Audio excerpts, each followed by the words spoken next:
Okay, we're back. So for now, we're gonna be discussing the ethical case in sports, no? In this particular presentation, I will discuss with you one ethical case in sports wherein some of the ethical theories that we have discussed will be used in decision making. This issue is all about the use of performance enhancement drugs. On May 7, 2009, Manny Ramirez was suspended 50 games for testing positive for performance enhancing drugs during his time with the Los Angeles Dodgers. Until up to this date, no, the use of performance enhancement drugs in sports is not yet permitted or not yet allowed. So, in deciding on the virtue of allowing or not allowing the use of performance enhancement drugs, we will use some of the theories that we have discussed. One would be the Kantian objections or the Kant theory. The most common objection to the use of performance enhancing drugs in professional sport is that this is basically cheating. And based on the Kant's theory, cheating is not permitted, okay, or allowed in any sporting organization because of the set rules that the organization or the tournament has. This cheating implies a theft of opportunity from other players of the sport. The objection that performance enhancing drug use creates an unfair playing field can be readily understood from the perspective of Immanuel Kant's moral theory. No? So there are objections, no? And there are questions though on Kant's objections. Number one, does a rule permitting the use of performance enhancing drugs undermine a player's autonomy by allowing others to manipulate him as a means to their ends? So what does it mean? Every player has an autonomy of himself. So he has the right to do and to use whatever it is that he believes good for himself in order to perform better. So based on the Kantian objections, it will not be allowed. But the thing is, based on his or the athlete's moral judgment, it can be done. No? So number two, would performance enhancing drug use, even freely undertaken, subvert the player as an autonomous agent? In other words, would a player by using performance enhancing drugs be using himself as a mere means to an end? So in this case, it is not the athlete's willingness to use performance enhancing drugs, but instead he will be asked to use it by his, for example, coach or by the manager of the team in order for him to improve on his performance or to excel, no, or to exhibit or to show an excellent performance. He will be asked to do so. Why? Because it's manager's decision. It's the coach's decision. So if in so doing, again, the moral judgment lies, okay, on the reasoning, moral reasoning given by the organization or by the team. Then therefore, okay, this can be what you call the moral, ethical decision that the team or the athlete should follow, no? And these objections or questions in the Kantian objections may actually change, no, the view or the perception on the use of performance enhancement drugs. And based on the morality per se, Kantianism would either prohibit, no, meaning totally prohibit the use of performance enhancing drugs in sport, or it may also permit their use with regulations and restrictions or with limitations on the rules.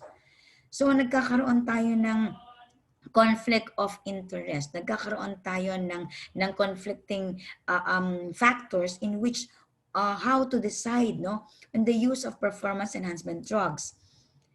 Another view that we can use, no, in order to decide if the use of performance enhancement drugs will be allowed or not is the utilitarian theory argument. So based on the utility principle, it can also be used to evaluate rules, no? Applied to the present question on use of performance enhancement drugs, utilitarianism would have us calculate the utility of a rule, no, permitting performance enhancing drugs use, and compare that to the utility of a rule prohibiting performance enhancing drug use. So how is this? So players using performance-enhancing drugs could benefit in the short term, no?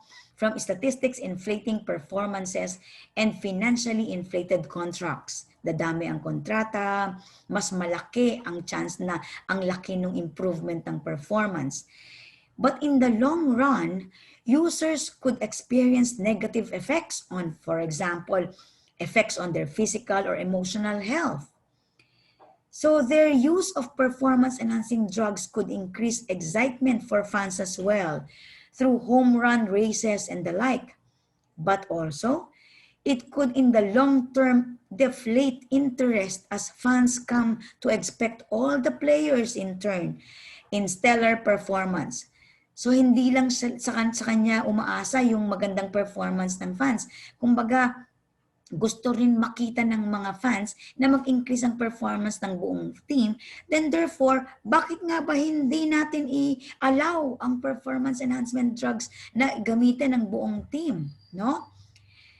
Performance enhancing drug could use or no could increase revenues, no, kikita ng malaki sa tickets sales for owners and managers. Since stellar or excellent performance excite fans, no? So tataas ang revenue. But it can also happen in the other way around. It could also become difficult to sell high-priced tickets to disillusioned fans. Kasi sabi nila, lahat naman maayos, di ba? So parang wrestling lang yan, lahat magagaling. So bakit kailangan mag-increase tayo ng ticket cost? Well, in fact, papanoorin naman yan just for entertainment alone. So based on utility or the utility factor or the benefits, no, out of this use of performance enhancement drugs, utilitarianism might permit or prohibit performance enhancing drug use, depending on which rule would generate greater utility in the long run. But the thing is, these are all unclear. Like what we have in the Kant theory objections or arguments, these are all unclear. It can be varied, no, based on the organization and but by the rules per tournament level. So wala tayong tinatawag na general rule on the use of performance enhancement drugs. So how do you solve this problem, no? What are the things that we have to know and to use as coaches, as managers, as organizational team, no, or staff? What is the thing that we have to what is the factor that we have to consider in order to have a generalized decision regarding the use of performance enhancement drugs? Okay, how can we justify the banning of the use of performance enhancement drugs?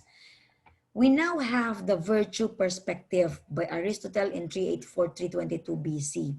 What does it do in order to help us in understand, no, in deciding which one is true with respect to performance enhancement drug use?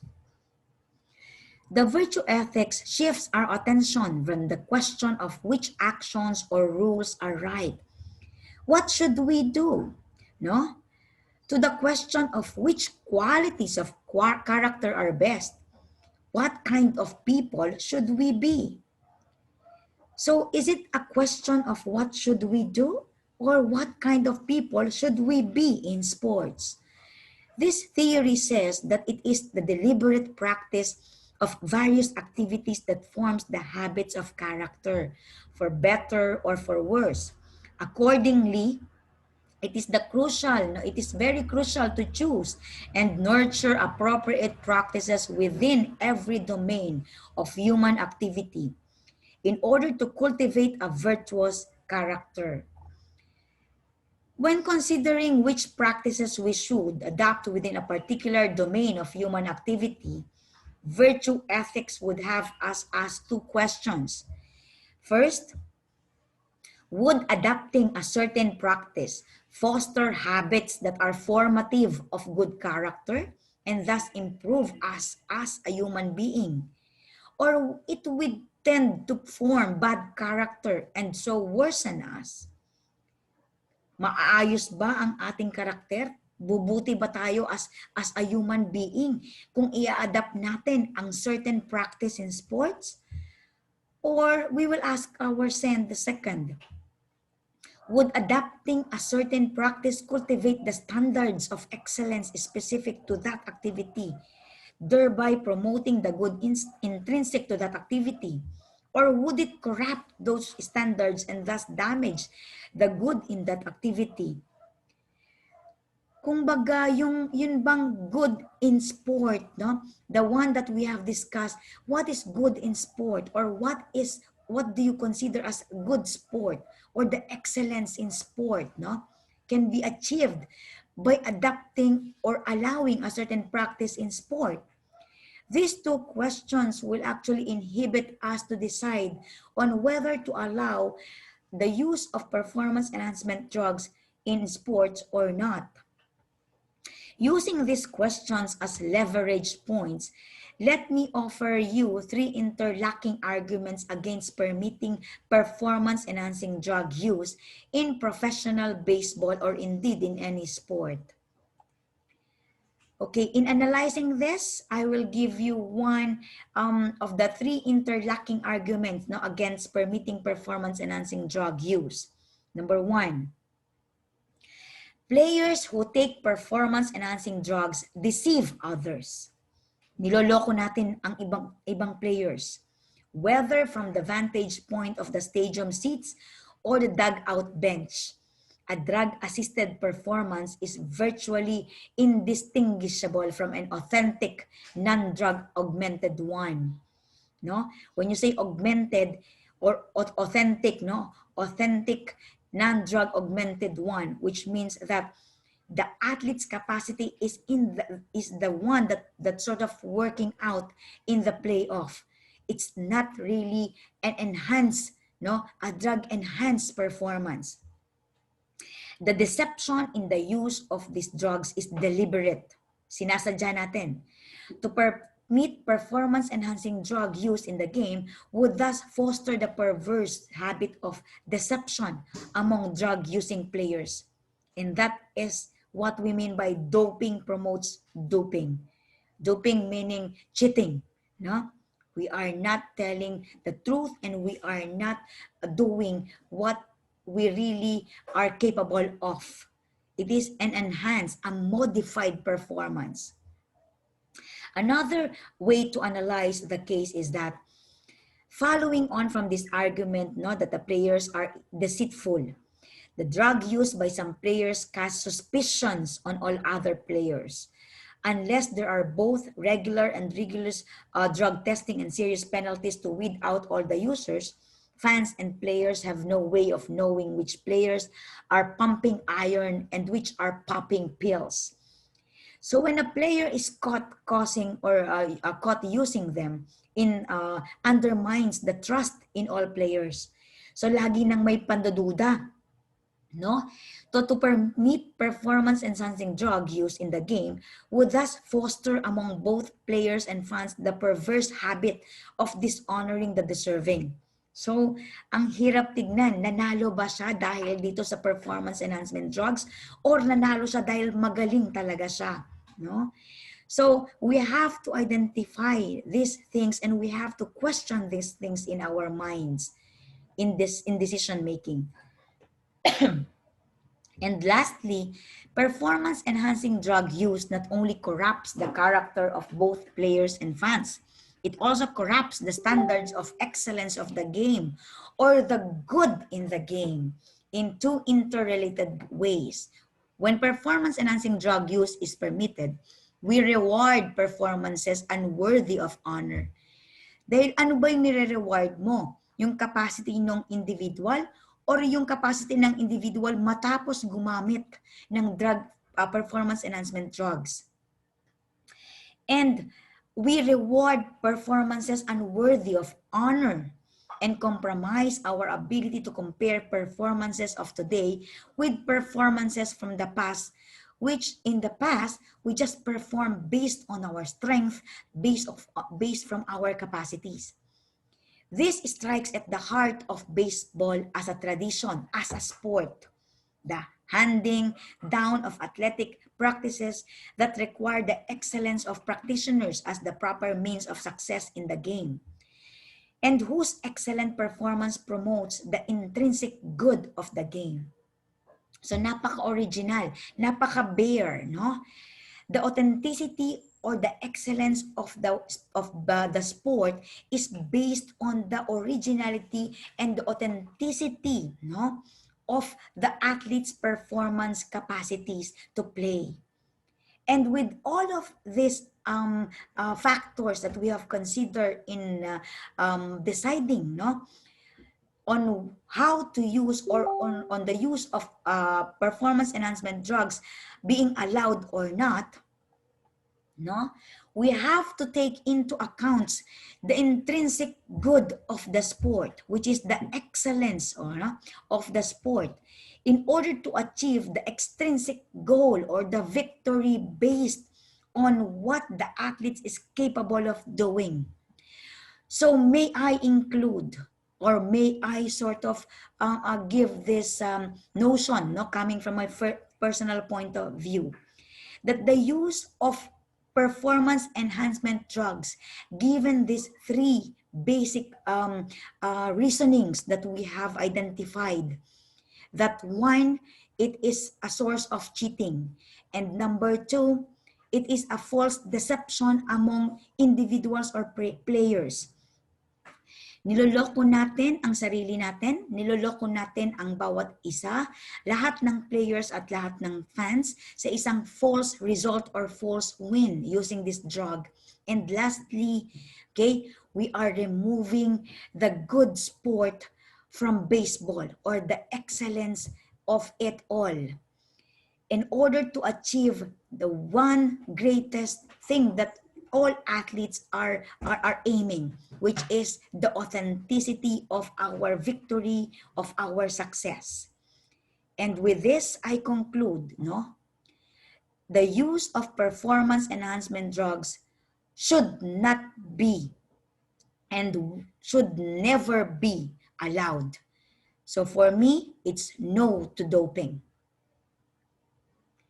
You know as coaches already what to be done.